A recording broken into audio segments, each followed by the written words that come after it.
G'day, Steve Morgan here. Fishing Monthly magazines and Australian bass tournaments. We are down on the south coast of New South Wales, and I've taken this opportunity to catch up with the one and only Steve Fields. Expatriate Australian, I suppose you are now, after you've moved back to America. And we've been wanting to catch up with Steve for a while because it's been a real journey for us and for kayak fishing over the last 10 or 12 years. And Steve, welcome back to Australia for the Hobie ACs. It was always on the cards to come back. I wanted to see out the season. I've only missed one round for this year, and the buzz for me is seeing someone win for the season. They've qualified through end of the year points or from previous champions like Richard Somerton. So it was always good to come back.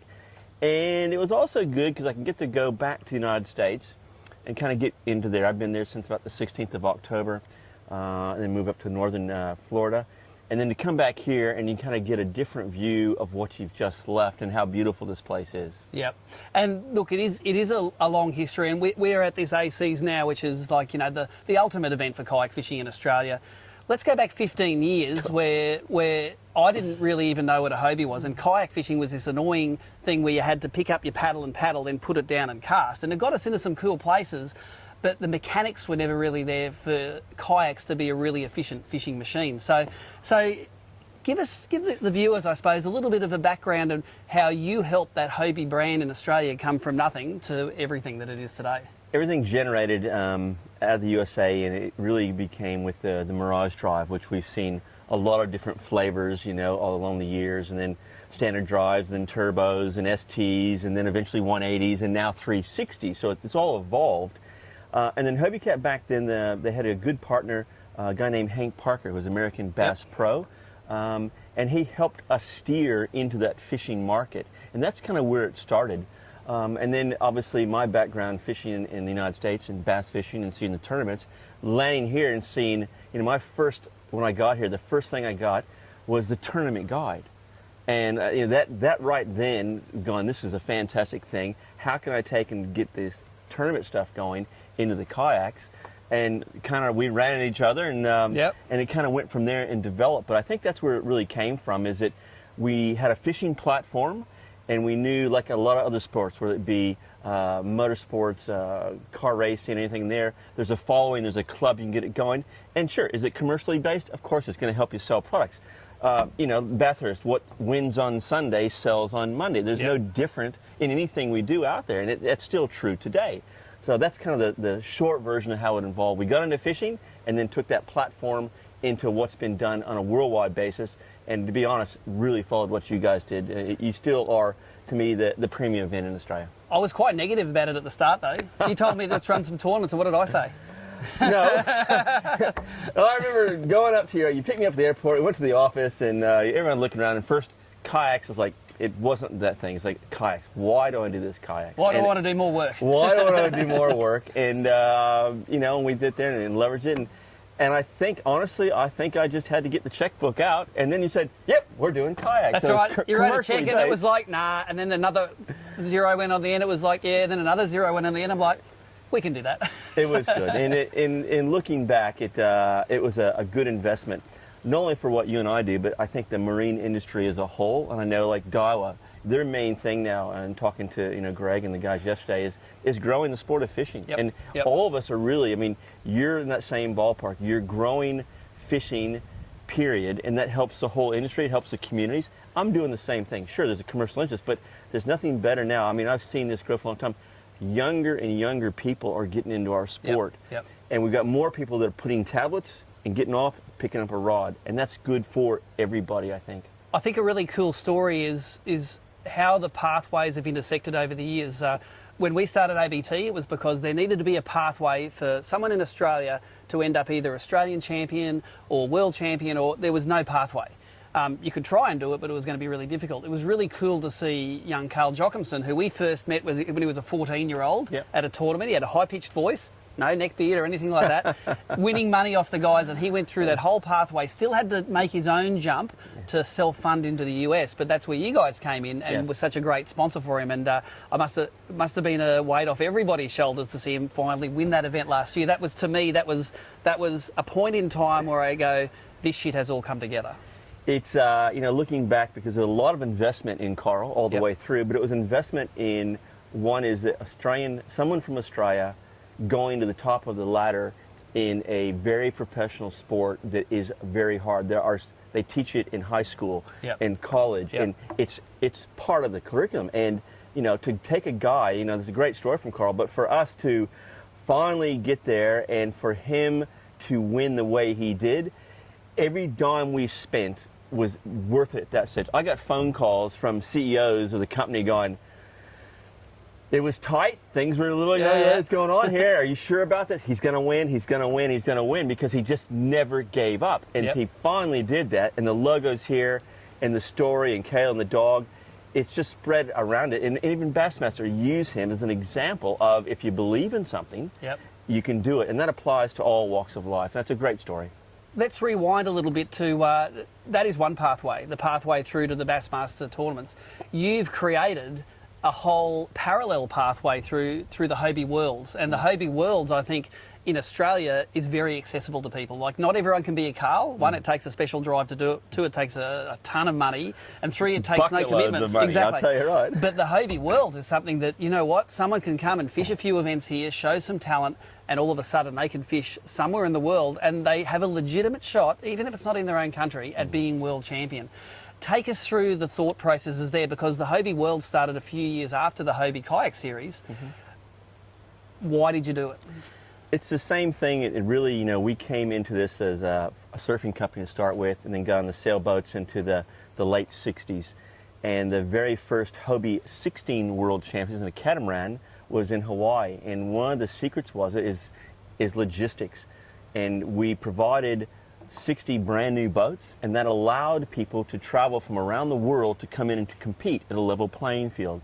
And all we've done is taken that same method of trying to do it, we've added a little bit of flavor to it and made it to where you qualify for it, rather than just like, I've got the money, I'm going to book an airline and go. And that's how it started in the early days. From there, the International Hobie Class did the same thing. You had regional and development and growth classes to get in that pathway, and we still have that now. I've just taken what we've had in the past, fine-tuned it a little bit, and then kind of grown it region by region. And events like this are a pathway to it, and same as in North America and Europe and Asia. So there's a pathway to get there. And the beauty of it is, as you know, and we spoke about it during the very first Hobie Fishing World Championships, that there's no way you're going to ship 60 power boats around the world and do it. The kayaks are made affordable and portable, and they were able to unsell those to the dealer network and to the end user at a very, very good price, and it kept growing the sport. So it's working now. I mean, this particular event is qualifying for Hobie Fishing Worlds 9. Number 10. I've just signed off on 9 3 days ago. It's taken a long time. I've had a lot going on since I left. But it's been a good pathway, and anyone can win who qualifies. It really weeds out a lot of people, but it means that the top guy, there is no top guy. They're all even, and they generally run about that 50 angler mark, which is a good number for us to use. We know that it's a great event. We experienced the one on the Gold Coast last year, and a lot of people got to go and see that event. And just it's like the brotherhood of kayakers now. I've got a question about kayak tournaments. Like, we've doing them in Australia now. We've been doing them for over 10 years. When we started the tournaments in Australia, I never heard much about kayak tournaments in the US, but nowadays kayak tournaments in the US are big, and they're big money. How did the evolution happen? Did they just go from zero to hero, or has it been a slow burn over many years? It's been a slow burn, but I'll have to say, and it's not through me, it's just the fact that we developed a very good network system and sponsorships and found global partners. And all these global partners, mainly the tackle guys, saw where if a guy couldn't afford a $20, $30, $40, $50,000 boat, they're getting a kayak. The kayak guys were spending a lot of money, and their ears jumped up. One of the hurdles we had, though, was the boats and the motor manufacturers. They're going, we're going to lose sales here. The kayaks are going, and actually it's a different pathway. And we all know through time that a lot of the kayak guys went out and bought boats, and vice versa. So again, it grew everybody, and we're great friends with BRP and Riley and stuff, and it works out well. So everyone wins on all that side of the thing. So I think it's you go through periods in your life where you can afford to and you want to run a boat, but you have other periods in your life where you want it to be simple, and a kayak's really simple and inexpensive, and the wife doesn't go mad at you because you're spending half the mortgage money on the boat. So I really see that second pathway as a great driver for fishing in Australia. So I thank you for that, even though you buggered off back to America now. That's all right. We appreciate it over here. I want to talk about some of your pivotal moments, like exciting moments. There obviously would have been a few over the last decade. What are a couple of moments that stick out to you as the heart just went and went, that was awesome, and that you helped create? The first hobby fishing worlds. I mean, I kind of always done things on my own. Yes. And the States kind of let me do that up to a point. And when I floated this idea, it's just out in the atmosphere, like what's going on down there? You know, Yeah. what are you doing? A world championships? And I go, here's why. We're going to grow this. And in 5 years' time, we're going to have events all over the world, just like the Hobie 16 Worlds. And I said, go for it. To me, one of the pivotal moments, kind of a make or break thing, was exactly that very first one on the mid-North coast for us, because we combined that. Looking back, I wish I hadn't done it. Combine it with the normal series, the Australian Championship. There's 110 kayaks there. We had a lot of logistics to do. Yes. That's definitely one of the ones here. And we had an international leading that after day one. Jose Chavez, I remember. How good was it to have an American turn up in Australia, do 1 or 2 days fishing for bream and power their catching? And we saw it only in the last one we had on the Gold Coast too. These international guys can fish. It doesn't matter if they haven't caught the fish before. They're such good fishermen, they work out how to do it. They're good at the craft of fishing, first and foremost. And one thing that Jose and other internationals had said all along is that other comps in the States, it's very hush-hush. There's not a lot being told, where at a world's level, we have like that mentor program. And then the same happened when we went to the United States, where you pair up with some people that are like-minded fishermen, and they take them out and say, hey, you're a good angler, no problem. This is what I use, and here's why. You know, we can all YouTube it and stuff like that. In the early days, that wasn't there. So being able to share that information, it took a lot of the ego out of it and just brought the craft of fishing. And a lot of, I know the Aussies felt better helping the guys. If they're going to win, let's make them win on a fair plane, not to hide that spot and hide this lure. And I think that's one of the things that have come out of these tournaments altogether as a whole. We've gone through changes like the Powerboat has. We had a couple of years that I thought were not fun. Everyone was not enjoying themselves. They were doing it for the wrong reasons. Trying to win rather than trying to have fun. It's a day off. Yep. And when you're most relaxed, I mean, I think Chris Hickson, I was talking to Brad's sister the other day, when he's relaxed, he fishes and he fishes well. And all the guys who are good at their craft, it's the same thing. And that's the whole and relax. So after that, a lot of the people kind of got out of the sport. A whole bunch of new people came in the sport. I tell you what, it's a pleasure now to run those events. And you've gone through this cycle probably many more times than we have. Yeah, we have. And it's I think the guys have gone through that adolescence of tournament fishing. They might only be 10-year tournament fishermen, not 30-year-old veterans like in the US. And in the US, I know the guys say, when it's my time to win, it's my time to win. And no matter what you do, how well you prepare, you only win when it's your time. We've seen it with Carl. He puts a lot of effort into it, but sometimes it just doesn't go his way. So I think that all stems off a theory we had at ABT, who shares wins. You know, as people working in the tackle and boating industry, the more people that learn how to fish and the quicker they can do it, the more tackle and boats they're going to buy. It isn't a difficult equation. And it's great to see that the kayaks have been through that change. Now, I remember in Series 3 or 4 of the kayaks, it got a bit secret squirrel out there. But then when enough people have won and people worked out that it's like, I can't always win, they relax a little bit more. So, yeah, the Worlds in particular were great because it's a big thing to be a kayak world champion now. And there are guys still sharing information and talking to each other. And I was watching the videos that you took on the boat, and Jack Gammy's there coaching the Chinese guy that's following him. Nice. You know, he's telling him how to do it. And so it's a great mood, and I think it's a great thing that you've set up for fishing. I think looking forward, let's look forward another 10 years. Where do you see the sport of kayak fishing in Australia and internationally? Where do you think it's going to go? Australia, I think, is going to stay kind of where we're at as far as the size, and that's based on population base. What I do see is more younger people come in. And when I say younger, probably in that 25 to, say, 35 years of range. I think there's a group of people that, one is it's a weekend off, they want to have fun, and they enjoy mateship. They're going out and have a few lemonades, but they enjoy the competitive side. I see that getting very, very healthy. I know the sponsors are with us for a long time, and that's all part of making it work. I see Australia staying about where it is now. And the other side of the coin is you hit a point to where we're borderline on permits and locations to run events. Yep. In some events, we've had to restrict to 110 or so units.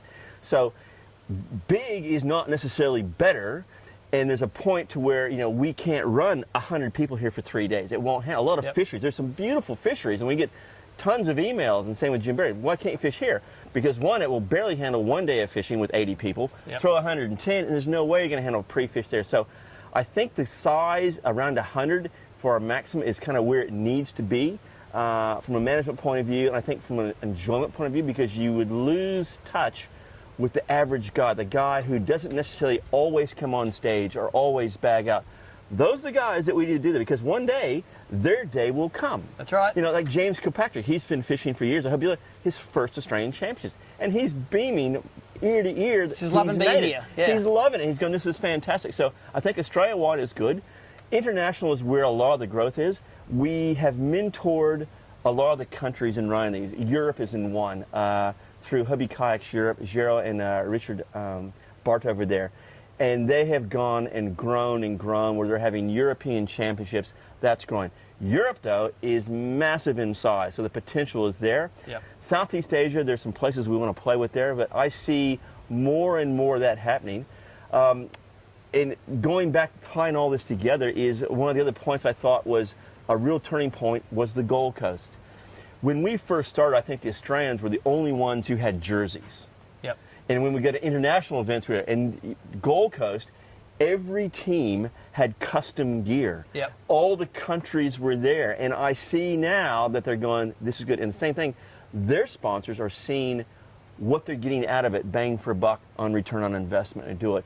But that level of professionalism has taken it from just being weekend warriors and standard events, Australian events, and European events, and worlds. I see that growing to a big stage to where I can see a smaller micro one, to where it would be an event of just world champions, Yep. tournament of champions, Yep. thing. So I Yep. see world championships, but I also see a point, and it may happen in Hubby Fishing Worlds 10, that we'll have another event, just world champions, and it'll be the cream of the crop, much Yep. like you see in some of the elite stuff today and the elite guys there. And that's very good for broadcast, isn't it? Because you have a smaller field to follow. One of the things I've really loved in the last few years of how technology is getting cheaper and smaller and more compact. And I'm looking. And still frustrating. Oh, of course, it's still a recipe, and it's art, not science. Yes. But the day where we can have cameras on all of the boats and you can flick between all the boats and cover it like a real sporting event, I think it's a lot closer than we think. You know, I think that in a few years' time, the technology will be there. We'll be able to sit back in a trailer and see all of the feeds and put together a show, because the feedback I get from the industry is the old AFC years. You know, people used to love watching real guys fishing on the water, catching real fish that are qualified to be there. And man, the ability to do that for a tenth of the price is really exciting for me. We're not far. I think we're probably only 3 years away. I think it's sooner than what a lot of people think. And I think you're right. The technology there, a lot of it is going to be internet-based.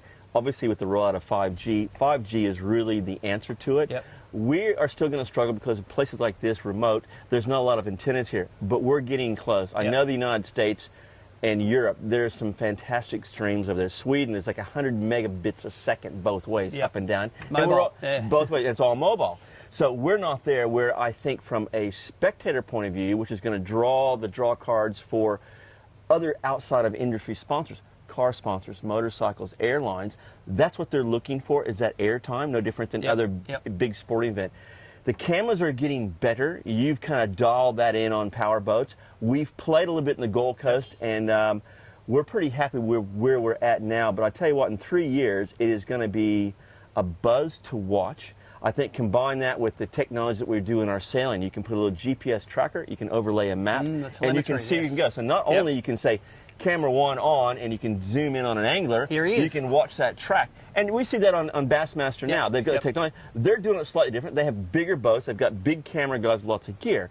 Us, we can't do that, but it's going to get so... I mean, cameras have gone like this That's right. to this, Yeah, yeah. and it's going to... 3 years from now, I think you're going to see the sport even go to a higher level of professionalism. And that's going to draw the airlines and the big industry, which makes it affordable for us to run these tournaments. I really I appreciate that insight, and I appreciate the time that you've taken this morning for us, Steve, to have a chat about the history of kayak fishing. A lot of guys, as you say, just getting into it, mightn't have heard about some of the stumbling blocks early on. So I'm going to let you get on with running this Australian Championships. Thanks very much for tuning in and catching up with the legend of the Australian kayak fishing industry, Steve Fields. Thank you very much, Steve. Always good to talk to you.